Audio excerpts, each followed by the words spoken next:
cyagera ugacira umuntu urubanza wenda bitewe n'ukuntu yambaye n'ukuntu asa n'ukuntu agenda.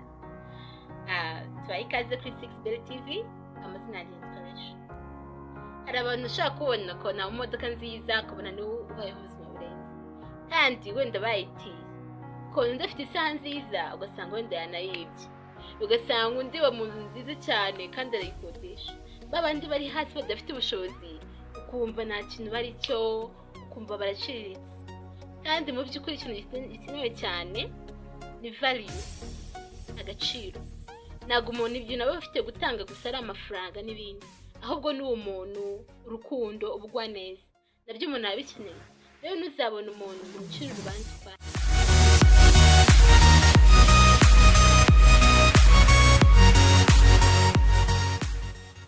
hari umugabo yari afite icyo mu mutwe aho yicaye imbere y'igipangu cy'undi mugabo wundi wari umukire. Umugabo w'umukire agahora akamwirukana wa mugabo ko yari afite icyo mu mutwe, we agakomeza yigarukira akicara aho ngaho ku gipangu cy'wa mukire. Umukire akamwirukana buri munsi. Umunsi umwe araza aramukubita aramukomeretsa. Wa mugabo waje wari ufite icyo mu mutwe aragenda ajya bahandi. Uwo mugabo yamenye agaciro ke ariko wa wundi yagiye ufite icyo mu mutwe, kuko abajura barazaga ntabwo bashaka kwinjira mu nzu babona uwo mugabo wundi ari ku ruhande. Ibibazo byose byajyaga kuza kumutera iwe mu rugo, wa mugabo akamurinda. Rero yaramukumbuye, nabwo yamenye agaciro ke, yahakuye isomo ry'uko umuntu wese muri ubu buzima aba afite agaciro, yabo asate yambaye ate uko yameze kose, umuntu wese afite agaciro muri iyi.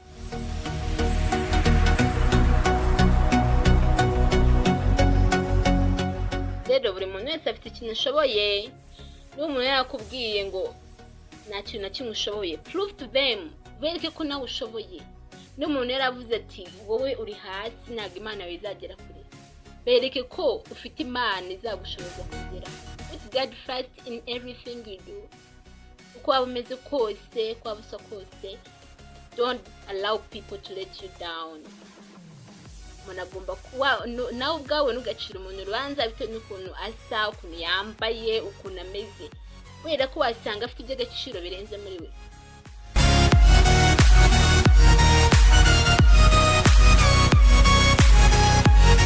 Hari umuntu wavuze ngo the best apology is to clear your mistake. Bivuze ngo gusaba imbabazi kwiza ni ugukosora amakosa yawe. Niba hari umuntu ugize gukomeretsa, hari umuntu ugize gucira urubanza bitewe n'ukuntu ubona agaragara, cyangwa se hari n'umuntu waguciye urubanza abona uko utari, better tugakosora amakosa yacu tukabaho ubuzima buri straight free, kumva bagenzi bacu.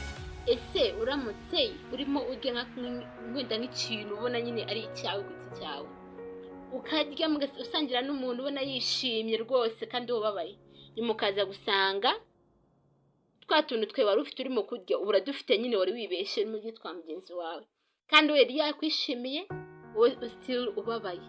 Urumva mutandukanye. Rero it's better, nanjye ndimo kwibwira, of course I'm not perfect. Rero icyiza ni uko stopinga to judge, twarekera gucira abandi bantu imana. Murakoze cyane, mwari kumwe nanjye Rachel. Nibagiwe gukora subscribe, share na like na comment. Imana waheze umugisha.